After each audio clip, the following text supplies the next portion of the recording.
네, 오늘 본문은 사도 바울이 가이사라에서 로마 황제에게 항소를 하고 이제 로마로 여행하고 있는 본문입니다. 바울을 태운 배는 지도를 잠깐 보시면요, 지중해 한 중앙에 있는 그레데 샘에서 우리 지난주에 함께 나눈 것처럼 그레데 샘의 남쪽이 미항이죠. 여기에서 이제 베닉스에 가서 겨울을 나려고 했습니다. 불과 한 150km 정도이기 때문에 그 당시 도출단 배를 타고 가면 한 서너 시간이면 갈 수 있는 그런 거리였습니다. 그런데 이 짧은 거리에서 유라굴라 광풍을 만나죠. 그러다가 이제 이쪽 섬에서 잠깐 근처를 지나가다가 또 광풍 가운데 헤매다가 약 14일을 헤맸습니다. 그래서 아드리아 해안에서 헤맨 지 이 지금의 그리스와 로마죠. 이 사이의 바다에서 헤맨 지 한 14일간을 헤매고 14일째 저녁 자정쯤 되어서 오늘 본문이죠. 여기 있는 섬 멜리데 섬 근처에 오게 되었습니다. 오늘 본문의 27절 말씀을 보시면 열나흘째 되는 날 밤에 우리가 아드리아 바다에서 이리저리 쫓겨 가다가 자정쯤 되어서 이제 육지가 가까워졌다라는 것을 직감적으로 알게 되었습니다. 왜냐하면 아무리 풍랑이 일어도 파도가 세게 쳐도 바다 한가운데서 치는 파도와 육지에 부딪혀서 파도가 부서지는 소리는 완전히 다르죠. 그래서 사공들이 들을 때 이제 육지에 파도가 부딪혀서 부서지는 소리가 들리는 것입니다. 그래서 이제 육지와 가까워졌다라고 느낀 거죠. 그래서 육지가 가까우니 이제 수심이 낮겠죠. 그래서 수심을 재어 봅니다. 줄을 내려서 무거운 것을 달아서 수심을 재는데 약 20길 정도, 한 길이 한 1.8m 정도 기준으로 한다면 한 36m 정도 되는 그런 높이였습니다. 그래서 조금 더 이제 가까워지는 줄도 알고 가까워 가면서 그리고 또 재어보니 이제 15길, 숨 한 27m 정도 되는 그런 수심이었습니다. 또 더 가까이 가면 10m 이 정도 되면 또 중간에 혹시 암초가 있으면은 배가 암초에 걸리면은 배가 부서지거나 파손되거나 꼼짝을 할 수가 없는 거죠. 그래서 고물에서 뒷부분에 이제 닻을 4개 내립니다. 고물 배 뒷부분에서 닻을 4개 내려서 풍랑이기 때문에 이제 고정시키려고 하는 거죠. 그리고 이물 배의 앞부분에도 이제 닻을 또 여러 개를 내려서 완전히 이제 풍랑 가운데 고정하려고 하죠. 근데 앞부분에 닻을 내리는 척 하다가 사공들이 무엇을 내립니까? 거룻배를 내립니다. 배에 지금 276명이 타고 있는데 이 거룻배로 바다가 잔잔하면 여러 번 왔다 갔다 와서 실을 수 있는데 지금 풍랑이 있는 상황이기 때문에 왔다 갔다 했을 때 이 거룻배가 뒤집혀질 수 있기 때문에 모두가 살아날 수 있는 장담이 없는 거죠. 그래서 사공들이 뱃머리에서 닻을 내리는 척 하면서 거룻배를 내려서 도망가려고 그렇게 했던 것입니다. 30절에 보면 그 내용이 나와 있죠. 사도 바울은 그것을 알게 되고 그러면서 모든 사람이 함께 있어야 살 수 있다. 거룻배를 가지고 도망가 버리면 여기 있는 배에 있는 사람들은 꼼짝없이 다 죽게 되는 것입니다. 그래서 모든 사람이 함께 있어야 된다라고 말을 하자 백부장은 군인들에게 명령하여서 그 거룻배에 묶여 있는 줄을 끊어버립니다. 그냥 모두 함께 살든지 모두 함께 죽든지 그런 찰나인데 바울의 말을 신뢰를 했던 것 같습니다. 근본적으로 그 누구도 도망갈 수 있는 길을 막아버린 거죠. 만약에 그 밤에 선원들이 그 거룻배를 타고 도망을 갔다면 남아있는 사람은 꼼짝없이 거기서 죽을 것이고요. 그런데 또 거룻배를 타고 간다 할지라도 그 풍랑 한밤중에 그 파도 속에 그 작은 배가 뒤집혀 버리면 이들도 죽음의 위험이 있는 것입니다. 그렇기 때문에 모두를 위해서 함께 있는 것이 낫죠. 그래서 날이 샌 후를 기다리다가 이제 15째 날이 되는 거죠. 드디어 멜리데 샘에 상륙하게 되고 그들은 구조를 받게 됩니다. 지난 주간에 이어서 계속해서 우리 풍랑 가운데 있는 사도 바울과 그 일행의 이야기를 계속 나눠보고 있는데 우리가 정말 주목해서 보기를 원하는 것은 사도 바울이 그 풍랑 속에서도 어떻게 그렇게 흔들리지 않고 그 믿음의 모습을 지킬 수 있었는가. 우리가 그 모습을 보면서 또 우리 인생 또한 그러해야 될 것입니다. 우리 인생을 바다와 같다라고 비유를 합니다. 왜 그렇습니까? 바다는 언제 풍랑이 칠 줄 모르거든요. 갑자기 바람이 불고 먹구름이 몰려오고 예상치도 못한 풍랑들이 일어납니다. 그래서 우리 인생을 제일 많이 비유하는 게 바다죠. 사도 바울은 그런 풍랑 가운데 고난 속에서도 하나님이 함께 하신다라는 것을 믿었습니다. 오늘 본문 24절을 보시면 또한 지난주에 함께 나누었는데요. 바울아 두려워하지 말라. 내가 가이사 앞에 서야 하겠고 또 하나님께서 너와 함께 항해하는 자들을 다 내게 주셨다 하였으니, 바울이 기도할 때 하나님께서 그 음성을 주셨습니다. 풍랑 가운데 있지만 사도 바울이 믿은 것은 하나님입니다. 상황을 보지 않고 온전히 하나님께 자신의 초점을 두었던 것입니다. 우리가 인생을 살아가면서 정말 풍랑을 만납니다. 그때 정말 중요한 것은 무엇입니까? 지금 배를 타고 가고 있는데 풍랑을 만났어요. 대부분의 사람들이, 거의 모든 사람들이 풍랑 때문에 두려워하는 거죠. 무엇 때문입니까? 풍랑이 계속 부딪혀 오기 때문입니다. 풍랑이 일어날 때, 우리 인생 가운데 풍랑이 일어날 때 정말 중요한 것은 우리 인생의 태도입니다. 아무리 큰 고난이 닥쳐와도 우리가 이 땅을 살아가면서요, 고난이 닥쳐왔을 때 고난 때문에 망했다라는 사람보다 고난이 왔을 때 그 사람이 그 고난에 대해서 어떻게 반응했느냐에 따라서 그 사람이 완전히 다른 삶을 살게 되는 것, 그런 이야기를 너무나 많이 듣습니다. 우리가 기억해야 될 것은 우리 인생의 풍랑, 고난은요, 우리 인생을 결정하지 못합니다. 정말 우리 인생을 결정하는 것은 그 풍랑이 일어날 때 내가 어떻게 반응하느냐에 따라, 거기에 따라서 인생이 결정되는 것입니다. 중요한 것은 고난이 있느냐 없느냐가 중요한 것이 아니라 나는 어떻게 반응하는가, 고난에 대해서 나는 어떤 자세로 대처하는가, 그것이 더 중요한 거죠. 사도 바울이 그 고난 속에서 경험했던 것은 하나님입니다. 가까이 계신 하나님을 경험한 거예요. 하나님은 늘 우리와 함께 하시길 원하십니다. 임마누엘의 하나님, 우리를 붙드시고 지키시길 원하십니다. 하나님은 우리가 생각하는 것보다 훨씬 더 가까이 계십니다. 그런데 우리는 평소에 그 하나님을 잘 느끼지 못합니다. 그런데 많은 분들이 간증하실 때 하나님을 만났다, 하나님을 경험했다 할 때 대부분의 사람들이 무슨 이야기를 하냐면요, 고난 중에 하나님을 만났다라는 거예요. 하나님이 그렇게 나를 붙드시는지 잘 몰랐다라는 거예요. 하나님의 임재를 깊이 경험한 때가 언제냐니까 그 고난 속에 있을 때, 그때 나를 붙드시고 함께 하시고 지키시는 하나님, 그 하나님을 경험했다라는 것입니다. 성경의 인물들도 다 마찬가지입니다. 성경의 인물 가운데 여러분이 존경하는 정말 위대하다, 믿음의 사람이다 라고 하는 사람들의 인생을 보십시오. 전부 다 100% 고난의 시간을 다 지난 사람들입니다. 우리가 또한 자녀를 낳으면 또 영어 이름을 지을 때 아들을 낳으면 데니얼, 조셉, 이런저런 데이빗, 이런저런 이름을 짓습니다. 딸을 낳아도요, 레이첼, 세라, 여러 어떤 좋은 이름들이 있습니다. 에스더도 있고요. 그렇게 이름 짓는 것은 무엇 때문입니까? 그들처럼 그런 위대한 믿음의 사람이 되게 해달라는 거죠. 근데 우리 마음 가운데 소원이 있습니다. 뭐냐면 정말 그렇게 위대하게 쓰임받는 그 모습을 보면서 나의 자녀도, 아들도 딸도 그랬으면 좋겠다라는 거죠. 그런데 우리가 잊어버린 것이 무엇이냐면 그들이 그 자리에 서기까지 어떤 고난을 지나왔는가, 그것을 우리는 잊어버립니다. 어떤 사람들은 감옥에 갇히기도 했고요, 어떤 사람은 10년 넘게 쫓겨다니기도 했습니다. 어떤 사람은 포로로 끌려가서 그 고통 속에서 정말 멸시당하는 그런 시간들을 지냈고요. 여인들도 마찬가지죠.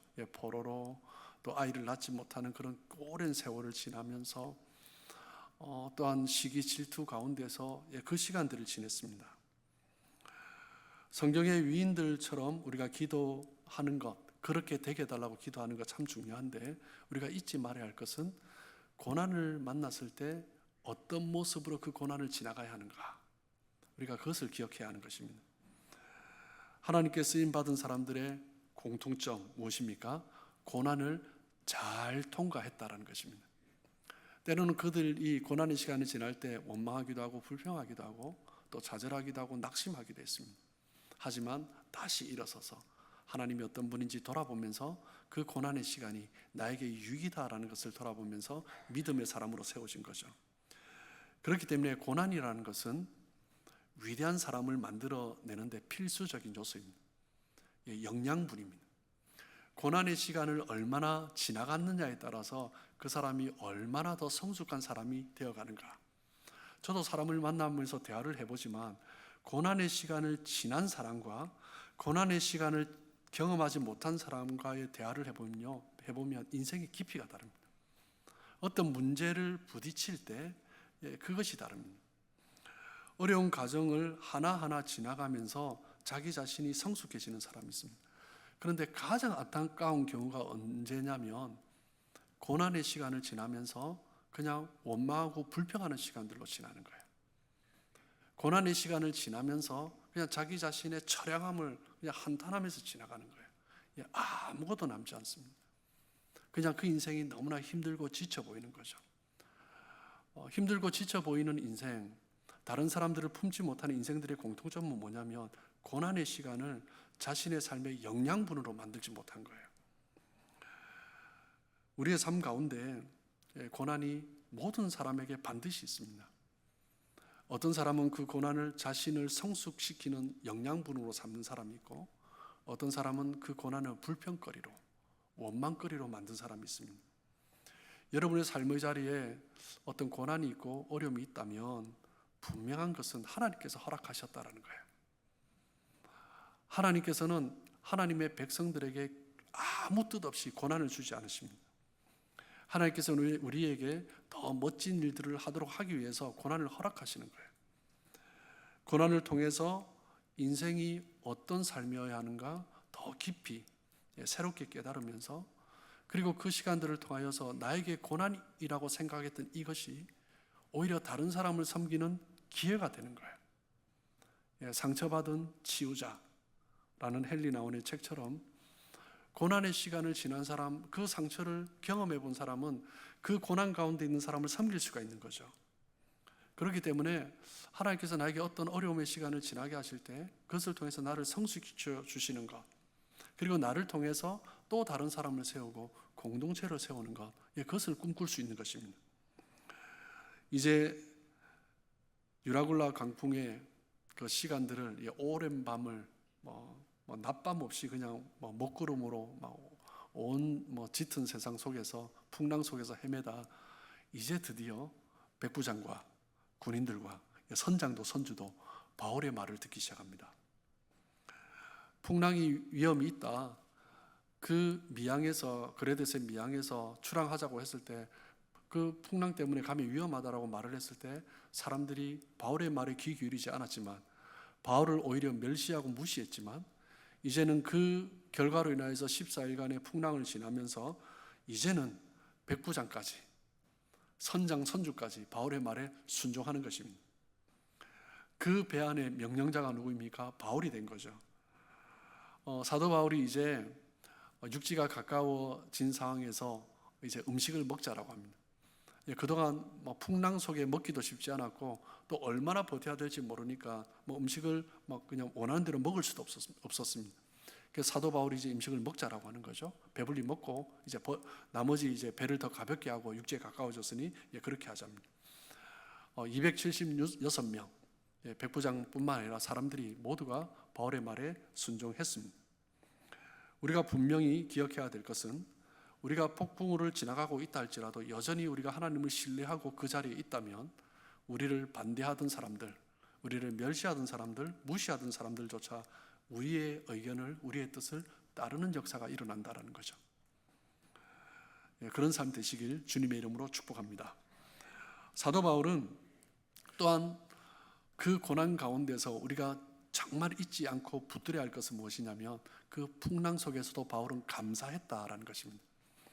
35절 말씀을 보시면, 떡을 가져다가 모든 사람 앞에서 하나님께 축사하고 떼어 먹기를 시작하며, 그 떡을 가지고 하나님 앞에 하나님의 축복을 구하면서, 그리고 하나님 앞에 감사하면서 떼어서 먹기를 시작했습니다.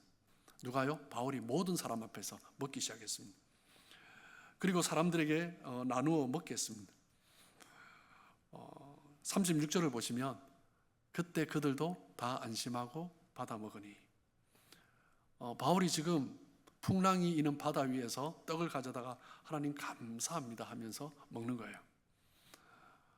사람들이 볼 때 어떠하겠습니까? 어떻게 지금 감사하다 할 수 있지?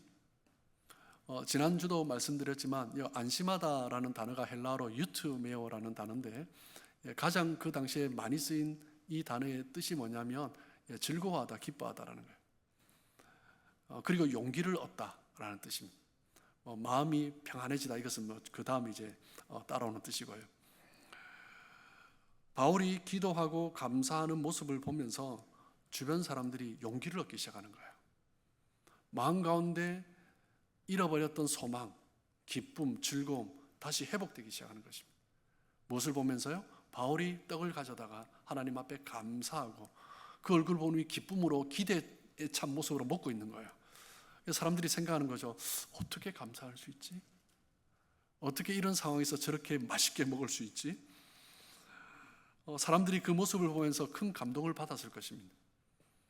우리 믿는 사람은 정말 이러해야 됩니다. 주변의 사람들이 낙심하고 절망하고 정말 먹는 것조차도 포기하고 소망 없이 살아가고 있을 때 우리가 하나님 앞에 감사하고 우리의 먹는 모습을 통해서 은혜를 받아야 합니다. 그게 믿는 사람들의 영향력인 거죠. 그것이 바로 우리 그리스도인들이 이 땅에 존재하는 이유고, 또 교회가 이 땅에서 감당해야 될 역할인 것입니다. 그래서 교회가 함께 모였을 때 즐겁게 기쁘게 먹는 것, 용기 있게 먹는 것은 너무나 중요한 것입니다. 그래서 믿지 않는 사람들이 이 공동체에 함께 왔을 때 주님 안에서 함께 기쁨으로 나누는 모습을 보면서 그 안에 잃어버렸던 모습들이 회복되기 시작하는 거죠. 그리스도인인데 어떤 그리스도인들은 누가 절망하면 그 이야기를 듣더니 함께 절망하고, 누가 불평하면 그 이야기를 듣더니 함께 불평하고, 누가 원망하면 함께 듣더니 또 원망하고. 그리스도인은 그러면 안 됩니다. 그는 결코 그리스도인의 모습이 아닙니다. 그리스도인은 어떤 사람이에요? 누군가 절망하면 절망하고 있는 사람에게 소망을 주는 사람입니다. 누군가가 원망하고 불평하고 있으면 그 사람 앞에 내가 있다면 그 사람의 입술이 감사로 받게 하는 것입니다. 그것이 바로 그리스도인의 모습이어야 한다는 거죠. 여러분, 믿음은 무엇입니까? 믿음은 하나님을 신뢰하는 것입니다. 하나님을 신뢰하면 원망하고 불평할 수 없죠. 감사가 넘치는 것입니다. 시편 136편 1절 말씀을 보시면 여호와께 감사하라, 그는 선하시며 그 인자하심이 영원함이로다 라고 말씀하고 있습니다. 시편 136편의 제목은 감사시입니다. 136편은 1절부터 26절까지 공통적인 구절들이 계속 반복됩니다. 26절에요. 여호와께 감사하라, 그 인자하심이 영원함이로다. 우리를 구원하신 하나님께 감사하라, 그 인자하심이 영원함이로다. 그 인자하심이 영원합니다. 여호와께 감사하라, 그 인자하심이 영원함이로다. 26번 반복하고 있어요. 그 시작은 무엇입니까? 그의 선하심이에요. 하나님이 어떤 분인가, 그 신뢰가 있으면 우리가 고난 가운데 있다 할지라도, 우리가 질병 가운데 있다 할지라도, 정말 지금 비즈니스가 막히는 그런 상황 가운데 있다 할지라도 하나님의 선하심을 믿고 있다면 그 자리에서 감사할 수 있는 것입니다. 사도 바울은 풍랑 속에서도 여전히 하나님을 신뢰하기 때문에, 선하신 하나님, 좋으신 하나님을 신뢰하기 때문에 하나님께 감사하는 거죠. 사도 바울이 지금 보고 있는 것은 무엇입니까? 다른 사람들처럼 눈앞에 있는 풍랑을 보는 게 아니에요. 하나님을 보는 것입니다. 하나님께 초점을 두는 것입니다. 하나님께서 지난밤 기도할 때 주셨던 그 약속의 말씀, 그것을 붙들고 있는 것입니다. 400년간 애굽에서 종살이를 하던 이스라엘 백성들을 하나님께서 모세를 통해서 이끌어내셨습니다. 그런데 광야를 헤매는 동안 이 이스라엘 백성들이 했던 것이 무엇이에요? 원망하고 불평하는 것이었습니다. 하나님께서 가나안 땅으로 인도해 주신다는 그 약속을 믿고 나왔는데, 그리고 가나안 땅 초입에 다다라서 정탐을 하는데 사람들이 원망하고 불평이 나오는 거죠. 안 된다라는 거예요. 무엇을 봅니까? 하나님의 약속을 보지 않고 눈앞에 보이는 현실을 보는 거예요. 그러면 원망하고 불평이 나오는 것입니다. 원망과 불평의 근원은 무엇입니까? 하나님께 대한 불신앙입니다. 하나님이 교회를 어떻게 이끌어 가실까?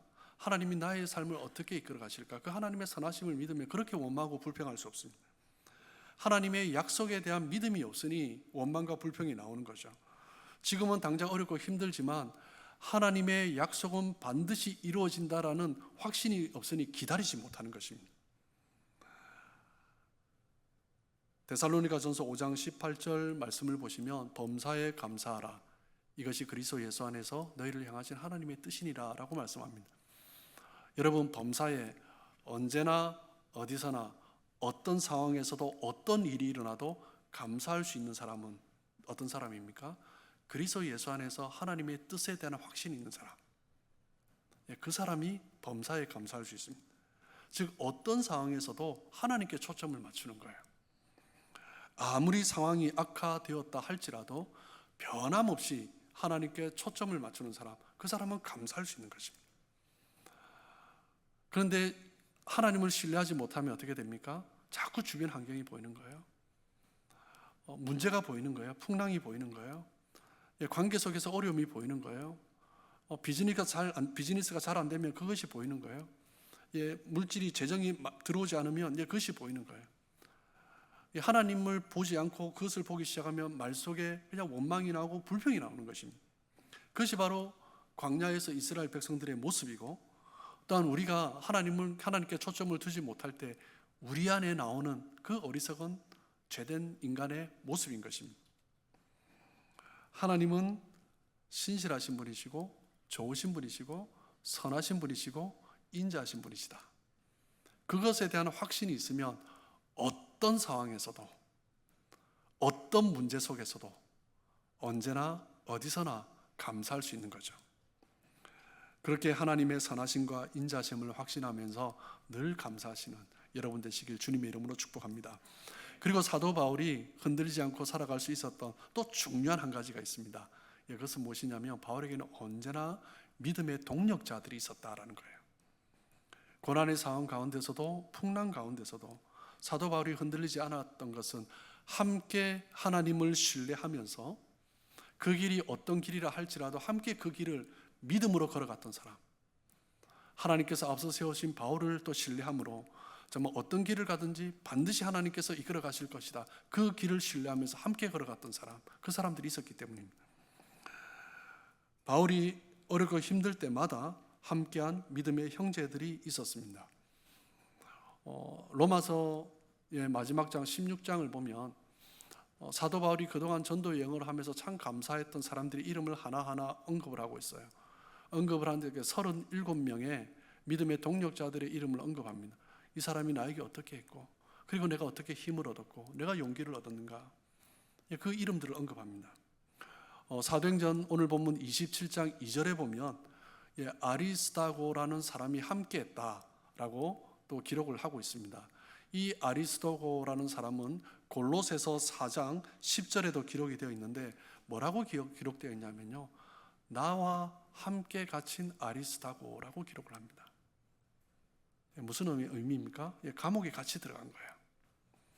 사도 바울이 복음을 전하다가 감옥에 들어가도 나는 끝까지 함께 하겠다라는 거죠. 그런 사람들이 있었습니다. 그리고 지금 곁에 있는 또 중요한 동력자가 있죠. 누굽니까? 바로 사도행전을 기록한 저자 의사 누가입니다. 누가는 2차 전도 여행 때 함께 했다가도 잠시 마게도냐 그 지역에 머물렀다가 또 3차 전도 여행 때 함께 합류하면서 계속 끝까지 함께 했습니다. 디모데후서 4장 11절에 보면, 디모데후서는 사도 바울이 노년의 가장 마지막에 기록한 책이죠. 그 감옥에 있을 때 누가 함께 있다고요? 누가만 지금 나와 함께 있다. 끝까지 함께 했습니다. 사도 바울이 무시당하고 멸시를 당할 때, 어려움 가운데 있을 때, 고난 가운데 있을 때 선하신 하나님, 좋으신 하나님, 그 하나님을 믿기에 끝까지 함께하고 함께 위로하고 함께 격려하면서 함께 기도하면서, 그리고 하나님의 선하심을 바라보면서 묵묵히 그 주의 종의 걸음을 도우면서 함께 어떤 길이든 가겠노라고 함께 했던 그 사람, 함께 울어주고 함께 웃어주었던 그 사람들, 함께 고난 속에서 버텨주었던 그 사람들이 있었기 때문에 바울이 흔들림 없이 나아갈 수 있었던 거죠. 여러분, 신앙생활은 바로 그것입니다. 신앙생활은 함께하는 것입니다. 신앙생활은 결코 혼자 할 수는 없습니다. 물론 예수님을 믿을 때 개인적으로 1대1로 예수님을 주로 고백을 합니다. 그런데 신앙생활은 그렇게 성장해 가지 않습니다. 중세에 하나님과 1대1 독대하면서 신앙을 성장해 보려고 하다가 사막수도원 막 그렇게 했잖아요. 이것이 다 헛된 것이었다는 것을 나중에 다 깨닫게 되었습니다. 신앙은 함께하면서 성장해 가는 것입니다. 에베소서 2장 22절에 보면 너희도 성령 안에서 하나님이 거하실 처소가 되기 위하여 그리스도 예수 안에서 함께 지어져 가느니라. 함께가 참 중요합니다. 함께 지어져 갑니다. 그리스도 안에서, 성령 안에서 하나님의 임재를 경험하고 살아가려면 어떻게 해야 된다고요? 함께 해야 된다는 거예요. 함께라는 개념을 잃어버리면 교회는 존재할 수 없습니다. 어떤 상황에서도 내가 해야 될 그 자리, 함께 서서 지켜가는 사람, 그 사람들을 통해서 하나님은 하나님의 교회를 세워가시고 하나님의 공동체를 세워가시고 하나님께서 하실 일들을 이루어 가시는 것입니다. 예수를 믿는 순간부터, 우리는 개인적으로 예수를 믿었지만 믿는 순간부터 주님의 몸된 교회 공동체의 지체의 가족이 되었습니다. 그래서 우리는 함께 세워져 가는 것입니다. 홀로 있으면 성숙해 갈 수가 없습니다. 홀로 있으면 인간의 본성 때문에 자꾸 원망하고 불평스러운 그런 일들이 계속 나타납니다. 자신의 연약함 때문에 우리가 스스로 그 깊은 은혜를 경험할 수가 없습니다. 함께 있을 때 완성되는 것입니다. 함께 서로를 격려하고 세워가면서, 그러다가 또 홀로 기도하죠. 그러다가 은혜 가운데 서고, 그리고 그 은혜를 함께 나누면서 함께 세워져 가는 것입니다. 함께 있어야 우리가 살 수 있고, 함께 할 때 교회가 교회답게 세워지는 것입니다. 하나님은 우리를 함께하는 교회 공동체로 부르셨습니다. 에클레시아, 이 공동체라는 원어 자체도요, 어디 우리가 있는 곳에서 불러내어서 함께하게 만들다라는 것이 교회라는 헬라어 원어의 뜻입니다. 우리가 있는 자리에 그대로 머무는 것이 아니라 그 자리에서 불러내어서 함께하게 만들어 주셨다라는 거예요. 그런데 우리가 살아가면서 제일 힘든 게 함께하는 것 아닙니까? 사회가 발달하면 발달할수록 오히려 혼자 하는 게 편하고 그냥 더 개인주의가 되어가는 이 세상입니다. 함께한다 참 부담스러울 때도 참 많습니다. 여러분, 좋은 교회가 어떤 교회입니까? 문제가 없는 사람들이 모인 곳, 그것이 좋은 교회입니까? 아니요, 결코 그렇지 않습니다. 제가 신앙생활하면서 어떤 사람들은 누구 때문에 제가 교회 다니기 힘들어요 이러면서 교회를 옮기는 분이 있어요. 그 사람들의 대부분은요, 거기서 정착을 잘 못합니다. 왜요? 거기도 또 힘든 사람이 있거든요. 그러다 또 교회를 옮겨요. 무엇 때문에, 누구 때문에 제가 옮겨야 되겠습니다. 어떤 교회가 좋은 교회입니까? 어떤 교회가 성숙한 공동체입니까? 이상한 사람이 있어도, 희한한 사람이 있어도 품어줄 수 있는 교회, 그런 성도들이 있는 것, 그것이 좋은 교회입니다. 하나님은 문제가 있는 사람들 속에서 우리를 아름답게 성숙해 가기를 원하십니다. 여러분, 해변에 가면 돌들이 있잖아요. 해변에 있는 자갈들 특징이 뭡니까? 동글동글합니다. 왜요? 계속 부딪히기 때문입니다. 파도가 계속 부딪혀요. 그러면서 서로가 돌끼리 또 부딪혀요. 그래서 동글동글해지는 것입니다. 그러다가 이제 모난 돌이 한 번씩 있어요. 왜요? 아이들이 놀다가 밖에 있는 돌을 던졌나 봐요. 신입입니다. 아직 모나 있는 거죠. 그러면 이제 계속 부딪혀야 됩니다. 그러면서 이제 그 돌도 이제 동글동글해지는 거예요. 모난 사람을 견딜 수 없다라는 것은요, 나도 모났기 때문이에요. 그러면 함께 그냥 엉켜버리는 거예요. 하지만 둥글둥글하면요, 모난 돌이 와도 그냥 둥글둥글하게 넘어가는 것입니다. 다른 사람과 잘 어울리지 못한다. 그것은 여전히 내가 교만하다라는 증거입니다. 교만한 사람이 자꾸 눈에 보이고 너무 힘들다. 그것도 내가 교만하다라는 증거입니다. 겸손한 사람은 교만한 사람 때문에 그렇게 힘들어하지 않습니다. 물론 교만한 사람이 보일 수는 있어요. 그런데 그것 때문에 내가 그렇게 막 힘들어서 그러지 않습니다. 그냥 넘어갈 수 있는 거예요. 저도 마찬가지입니다. 제가 교만하다라고 느낄 때가 있어요. 그냥 교만한 사람들이 너무 불편한 거예요. 그럼 제가 교만한 거예요. 그런데 교만한 사람이 사랑스러울 때가 있습니다. 정말 예쁠 때가 있습니다. 그러면 제가 이제 하나님 안에서 조금 다듬어졌을 때인 거죠. 우리는 다른 사람과 부딪히면서 우리가 만들어져 가는 거죠. 변화되어 가는 것입니다.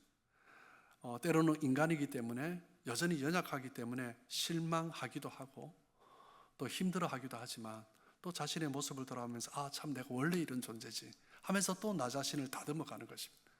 그러면서 동글동글해져 가는 거죠. 공동체 안에서 관계를 거부한다면 편안할지는 모르겠습니다. 그런데 그 마음에 하나님 주시는 평안은 누릴 수가 없습니다. 우리는 함께하는 관계를 통해서 하나님의 나라를 경험하고 함께 지어져 가는 것입니다. 그래서 중요한 것이 무엇입니까? 함께하는 것입니다. 그런데 요즘 예배는 이런 부분 제가 좀 마음에 예배가 참 좋지만 안타까운 것은 그냥 우리가 출석했다가 퇴장하는 예배, 그런 예배로 끝나는 공동체는 너무나 안타깝습니다. 함께 모였다면 함께 서로 부딪히고 함께 서로 격려하고 세워가는 그런 공동체가 되어야죠. 그래서 중요한 것이 뭐예요? 구역 예배가 중요한 것입니다. 구역 안에서 우리의 삶을 함께 나누고 함께 기도하면서 그냥 그것이 어떤 형식적인 모임이 아니라 삶을 나누면서 함께 부딪혀가는 거예요. 불편한 사람이 있을 수도 있습니다. 함께 품고 기도하고 그러면서 함께 변화되어 가고 그러면서 하나님 안에서 함께 우리가 지어져 가며 하나님이 임재하시는 거하시는 거룩한 처소로 세워지는 것입니다. 바른 신앙인의 특징 중에 하나는 내 삶을 누군가와 함께 할 수 있다는 것입니다. 내 삶을 함께 나눌 수 있고 누군가도 자신의 삶을 나에게 와서 기쁨으로 나눌 수 있을 때 나는 바른 신앙 가운데 서 있는 것입니다. 현대사회가 점점 발전되고 있지만 정말 안타까운 것은 혼자서도 잘 살아갈 수 있게 만들어져 갔다는 거예요. 그러면서 사람들이 점점 공허해져 갑니다. 정말 우리에게 필요한 것은 무엇입니까?